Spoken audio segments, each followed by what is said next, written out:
Hey folks, good morning, good afternoon, good evening, wherever you are. My name is Saurabh Pol. Welcome to Pol Ke Pol. Today I'm going to talk about lessons from the Bihar election.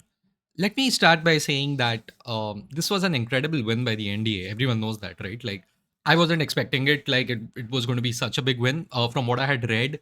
And to the few people that I had spoken with, they told me that, hey, it's most likely going to be the JDU plus BJP combination plus, the LJP combination that's going to come together. And, ultimately the NDA is going to win, right? Like Nitish Kumar plus Modi plus Chirag Paswan, basically, right? Those guys are going to win. The margin is something that needs to be checked. A lot of young people also want to vote for Tejasvi Yadav, who is clearly a very capable leader, right? Like, at least from the outset, looks like someone who can run an organization, right? अभी उनका politics क्या है, उनका उनका governance क्या है, that's a different story. But clearly a very capable leader, okay, of an organization. That's all. And those are two different things, right? Amazing politician also. Like, props to Tejasvi Yadav is what I will definitely say. Even their vote share percentage was pretty high this time, the RJD.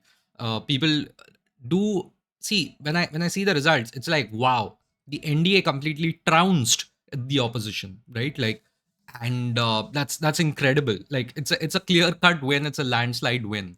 But what one needs to keep in mind is that there are certain trends that I'm seeing in these elections of ours, right? And some of them are very concerning trends. The first one being that, and this has started quite a while back. India always had an element of welfareism in its politics, in its governance, and of course in its elections.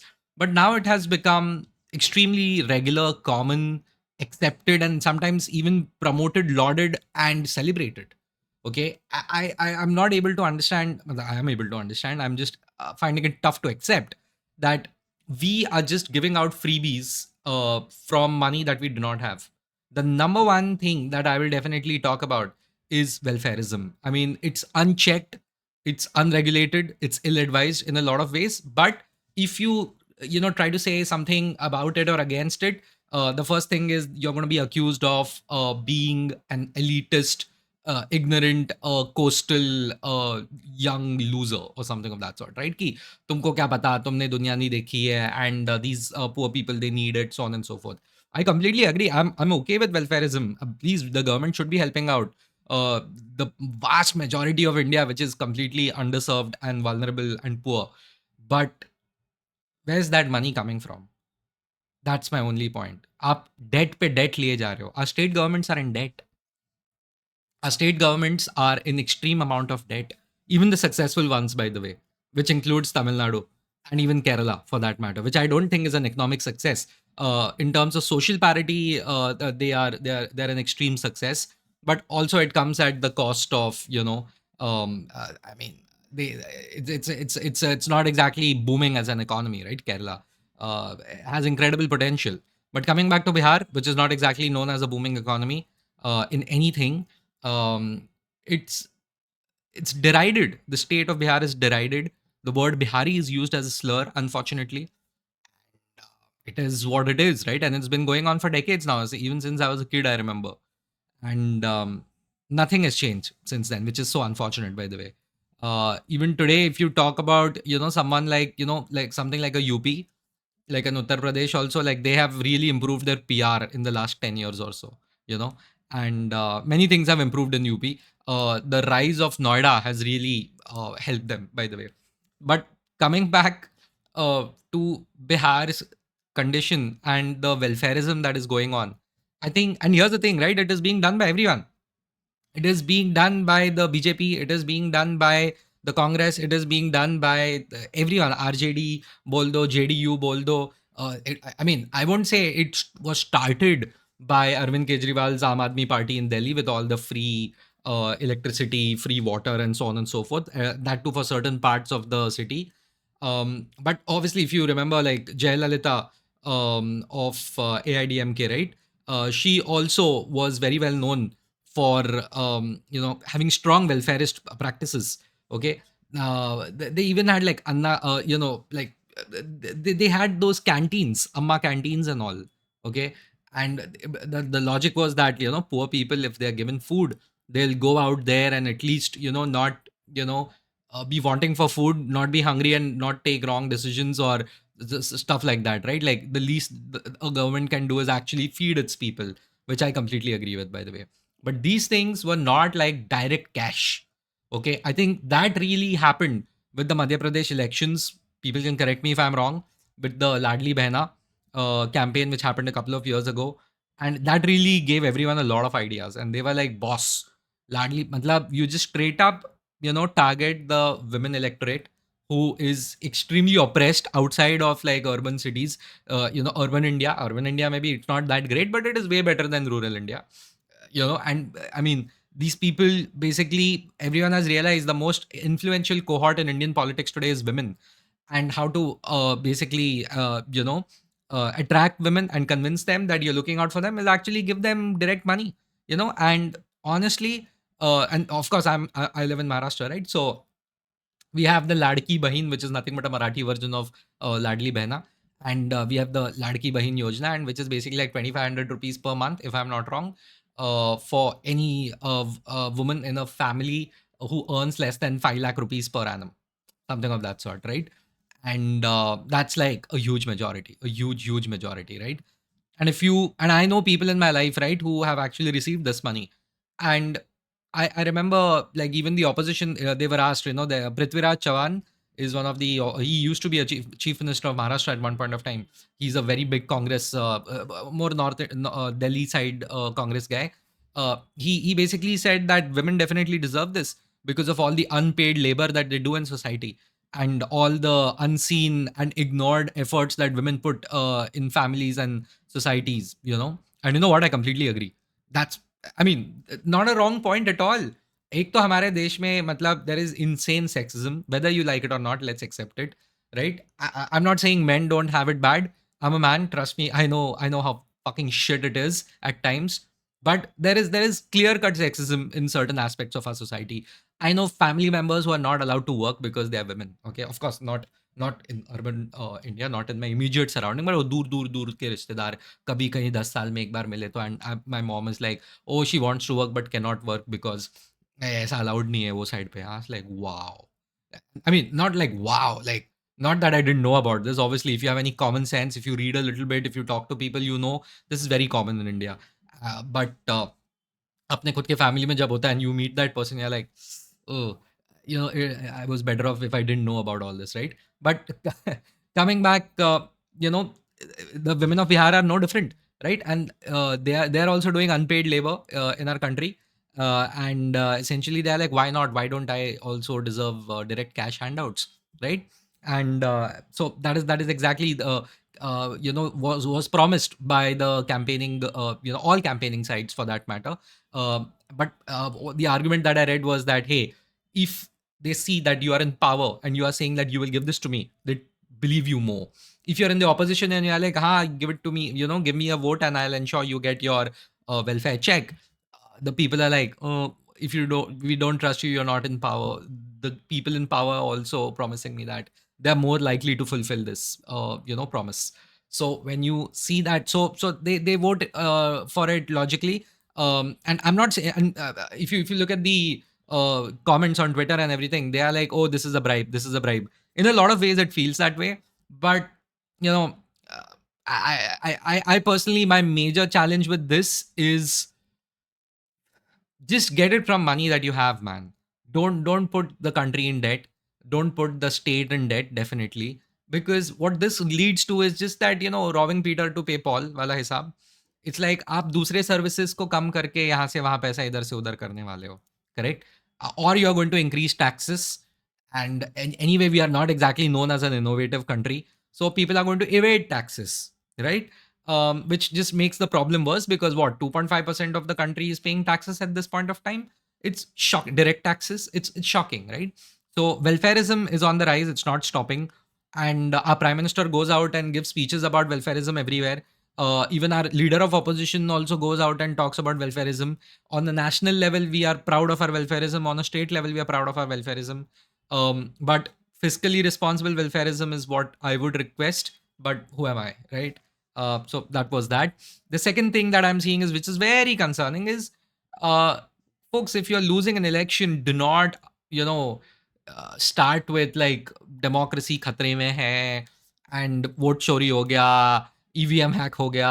कितने साल तक आप continue करोगे? The BJP almost lost. They were almost done for in the Lok Sabha elections. It was just last year. 1.5 साल हुआ है सिर्फ वो इलेक्शन को. One of the greatest upsets of all time, by the way, that election. वो लोग almost हार गया था वो इलेक्शन. वो एकदम बराबर 2004 जैसा हो गया था ऑलमोस्ट. ठीक है. The point is they got saved by the skin of the teeth and they got saved by Orissa, जहाँ से उनको वोट्स मिल गया एंड दे वर लाइक कि ओके, मतलब सीट्स मिल गया and they were able to reach what they reach 240 का नंबर. ठीक है. वो 400 पार का 240 पे लाया. तब ईवीएम तो हैक नहीं हुआ था. उन्होंने 6 महीना पहले, 4 महीना पहले उन्होंने राम मंदिर को इनॉग्रेट किया था इलेक्शन के पहले. They lost in Ayodhya. What are you talking about? Clearly, this just shows how, when that election happened and they got 240, I was like, wow, democracy is so strong in my country कि कोई भगवान नहीं है. ठीक है. Like किसी को भी चढ़ा देंगे, किसी को भी उतार देंगे जब मन किया. That is the power of the people in the simplest way. Like, of course, there were other reasons that BJP RSS were not getting along and so on and so forth. But the point is that it sets a very bad precedent. We have seen this happen in America where one side loses and they're like, oh, there was Russia gate. Russia helped Trump win. When Trump is not winning, he accused like the Democrats of stealing the election, and so on and so on and so on. And every party keeps doing this. It's been happening since George W. Bush won the elections. Till date, the Democrats complain about how Florida may ghapla hua tha and so on and so forth. So this is nothing new, but what it does is it erodes the trust in systems and institutions, which is not something a country like India can afford. We are who we are. We survive as a state only because of democracy. Without that, we won't survive as a state. As simple as that, right? And I'm proud of India being a democracy. Let me just put it that way, simply, in no simple, complex terms. And it is extremely sad when you see the leaders of our opposition just playing these dirty games, talking about EVMs, questioning the election commission. And I mean, I'm not saying you shouldn't question the election commission, but you don't do it when you win, right? What? Like, what is the performance of the BJP in Tamil Nadu? What is the performance of BJP in West Bengal? They lost in Karnataka too. Kerala, it's not even funny. They're not even close. What are you talking about? Like most places, like Rajasthan में उनका सरकार ठीक है, Rajasthan was a little close, but all the South India में तो they lost, like they were trounced and they keep getting trounced and they will continue to get trounced. जब तक आपका लोकल कार्डर नहीं बनता, आप नहीं सर्वाइव करोगे. ठीक है. जब तक आपका लोकल कार्डर नहीं बनता, आप नहीं एडवांस करोगे. Okay, which is the problem they have in Bengal, in Tamil Nadu and Kerala. They don't have a local cadre. They're trying to build one right now. So when you're winning elections, you have nothing to say about the election commission or the EVMs. But when you are losing elections, you have a lot to say about it. Don't do that. Do not sully the democratic process. It's not good for our country. It's definitely not good for our country. And who in their right minds decided that it is great to campaign for 2 months talking about SIR. यार मैं इतना news पढ़ता हूँ, मुझे अभी तक ये SIR का फुल फॉर्म वगैरह नहीं समझ में आ रहा है. मुझे उसका रेलेवेंस नहीं समझ में आ रहा है. आप ये गवर्नमेंट को you could have just clearly said, ए आपने कहा क्या किया बिहार के साथ, आपने क्या what is the progress report of Bihar economy. Why is it that the state is still not growing and still dependent on special packages? Where is the employment that you said you're going to generate? These are things to start. आप 2-3 महीना पहले यही लेकर डंडा करते to the current incumbent government. You could have done that to the BJP. You could have done that to the JDU and all, but you did not. I don't know why. The point is कि India needs a strong opposition, man, which takes me to my third point. India doesn't have a strong opposition. This is not good for our democracy. I am pro India. I'm not pro any party. But currently, the BJP seems to be the only one who wants to play, a serious role in winning elections and governance. Okay, I mean, it's insane, right? Like we need a strong opposition. We need them to question the government. We need them to question any decisions that they take. Is it good for the country? Are we going in the right direction? What is the vision? Or otherwise, you are just like making them complacent. That's a challenge, right? The BJP is getting quite complacent because may get quite complacent, I would say, because they're like, हाँ ठीक है हम कुछ भी करें हमारा opposition तो क्या ही कर रहा है. So instead of scoring 95 out of 100 to pass an exam, they are like, यार मैंने 70 भी मार लिया ना ठीक है. और बाकी लोग को तो 60 भी नहीं आ रहे 50 भी नहीं आ रहे. You get me? So that is the problem. The people of India lose when our opposition loses so badly. Elections shouldn't be this one-sided. It is not a good sign. Okay, as simple as that. That's all I'll say, right? I mean, you can disagree with me, but there's that. And other than that, I would say that we really need to look at ourselves and ask ourselves that this dramabaji that happens every 6 months, there is some or the other election that happens every 6 months. It is incredible. Like we need to stop this thing. Like my entire Instagram was filled with memes and content about the Bihar elections, and I was least interested, frankly speaking. I was like, एक दो तेजू भैया के बारे में reels आ रहे हैं, ठीक है. वो जन Swaraj party that, I mean, मेरे को तो प्रशांत किशोर यार, I mean, massive respect to him as an analyst. I think he has some great, insights when he talks. He's a great speaker. He's a very captivating man. Amazing personality, unique, right? But यार ये we need to stop respecting and giving so much airtime to people who get zero seats. ठीक है, वो बंदा बस आता है और वो अपने मीडिया वाले लोगों से बात करता है, वो समदीश के साथ कुछ वीडियो बना लेता है एंड उसको 2 मिलियन व्यूज मिल जाते हैं because people in our country are jobless, frankly speaking, right? And they'll just watch it, and our bloody journalists who are anyway useless, they love to hype him up. Like आप क्या कर रहे हो? Why do you think that if you combine the number of millions of views he's got for hour long interviews, how many lakhs and fucking crores of minutes were wasted, hours that were wasted of this country, of people who had to unfortunately listen to Mr. Um, fucking forgot his name, Prashant Kishore. यार मतलब अच्छी बात है ground level पे ही was raising some unique points कि पलायन हो रहा है, पलायन हो रहा है. आज लाइक यार पलायन क्या होता है, चलो सुन लेते हैं पलायन क्या होता है. आज like oh wow yes migration, like these people have to go out, they have to go thousands of kilometers, they're not treated well in outside states, when they have to come back for Chhat Puja and other places. It's like यार मेरा Instagram पे पूरा time वो आ रहा है कि भाई वो ट्रेन में देखो इनकी हालत देखो खराब हो गई है, हमारा ट्रेन खराब हो गया है, ये लोग की हालत खराब हो गई है. एक बंदा डोर पे सो रहा है. भाई मैंने डोर पे सोते हुए पहली बार आदमी को देखा है, मतलब भाई साहब डोर के ऊपर सो गया है वो. सो द पॉइंट इज कि ही was raising great points, right?